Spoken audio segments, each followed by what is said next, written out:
এখানে আপনারা যে ওয়েবসাইটটি দেখতে পাচ্ছেন এর মাধ্যমে কর্মী সরবরাহকারী ঠিকাদার সংস্থার রেজিস্ট্রেশনের কার্যক্রমটি করা হয়ে থাকে। মূলত যে সমস্ত প্রতিষ্ঠান অন্য কোনো প্রতিষ্ঠানকে কর্মী সরবরাহ বা জনবল সরবরাহ করে থাকে তাদের জন্য এই নিবন্ধন বাধ্যতামূলক। তো এবং এই লাইসেন্সটি প্রদান করে থাকে কলকারখানা ও প্রতিষ্ঠান পরিদর্শন অধিদপ্তর থেকে। এবং এই লাইসেন্সের জন্য আপনাদেরকে এই ওয়েবসাইটটি, যে ওয়েবসাইটটির ইউআরএল এখানে দেওয়া আছে, এই ওয়েবসাইটে প্রবেশ করে এখান থেকে এই লাইসেন্সের জন্য আপনাদের আবেদন করতে হবে। এবং এই লাইসেন্সের ওয়েবসাইটে যদি আমরা যাই, সেখানে দেখতে পাচ্ছি নতুন লাইসেন্সের প্রয়োজনীয় নথিসমূহ। এখানে বেশ অনেকগুলো নথির তালিকা দেওয়া আছে, অলমোস্ট 20টি নথির তালিকা এখানে আপনারা দেখতে পাচ্ছেন। এই কাগজপত্র বা এই ডকুমেন্টসগুলো দিয়ে আপনারা কিন্তু কর্মী সরবরাহকারী বা জনবল সরবরাহের লাইসেন্সের জন্য আপনাদেরকে আবেদন করতে হবে।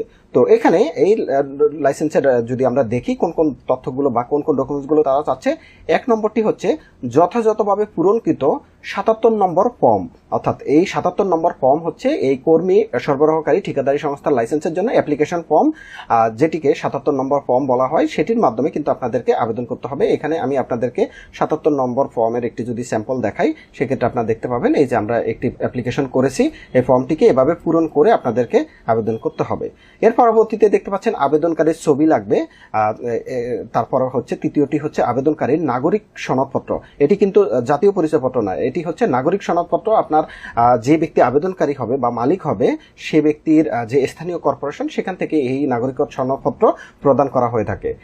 এর পরবর্তীতে চতুর্থটি হচ্ছে আবেদনকারীর জাতীয় পরিচয়পত্র, যেটিকে আমরা এনআইডি বলে থাকি, সেটি আপনারা বুঝতে পেরেছেন।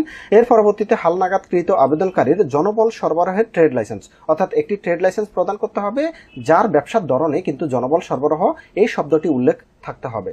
এটি হচ্ছে 5ম ডকুমেন্টস। এর পরবর্তীতে আমরা যদি 6ষ্ঠ ডকুমেন্টস দেখি, সেক্ষেত্রে আবেদনকারীর জনবল সরবরাহকারী ঠিকাদারি প্রতিষ্ঠানের জন্য টিন সার্টিফিকেট দিতে হবে। এরপর 8মটি হচ্ছে আর্থিক সচ্ছলতা প্রমাণ হিসাবে ব্যাংকের সনদপত্র বা ব্যাংক সলভেন্সি সার্টিফিকেট, এটি প্রদান করতে হবে। আমি যদি আপনাদেরকে ব্যাংক সলভেন্সি সার্টিফিকেটের একটি ডকুমেন্টস দেখাই, এরকম একটি ব্যাংক সলভেন্সি সার্টিফিকেট প্রদান করা হয়ে থাকে ব্যাংক থেকে, সেটিকে আপনাদেরকে প্রদান করতে হবে। এর পরবর্তীতে 9মটি দেখতে পাচ্ছেন যে সত্যায়িত মেমোরেন্ডাম অ্যাসোসিয়েশন, আর্টিকেলস অফ অ্যাসোসিয়েশনের কপি। যদি আপনাদের প্রতিষ্ঠানটি লিমিটেড কোম্পানি হয়ে থাকে, সেক্ষেত্রে এটি কিন্তু দিতে হবে, না হলে প্রয়োজন নেই। এখানে আপনারা দেখতে পাচ্ছেন প্রযোজ্য ক্ষেত্রে, অর্থাৎ যদি আপনাদের লিমিটেড কোম্পানি হয় সেক্ষেত্রে এগুলো দিবেন, না হলে দরকার নেই। এর পরবর্তীতে ঠিকানা ও অবস্থান সহ অফিসের ব্যবস্থাপনা বিবরণী, অর্থাৎ আপনাদের প্রতিষ্ঠানের যে ম্যানেজিং কমিটি আছে, সে সমস্ত ম্যানেজিং অর্গানোগ্রাম বলে থাকি আমরা, সেই অর্গানোগ্রাম, অর্থাৎ কিভাবে প্রতিষ্ঠানটি অপারেট হয়, কারা কারা কোন পদে থাকবে, এই যে অর্গানোগ্রামটি, এরকম একটি অর্গানোগ্রাম আপনাদেরকে করে দিতে হবে।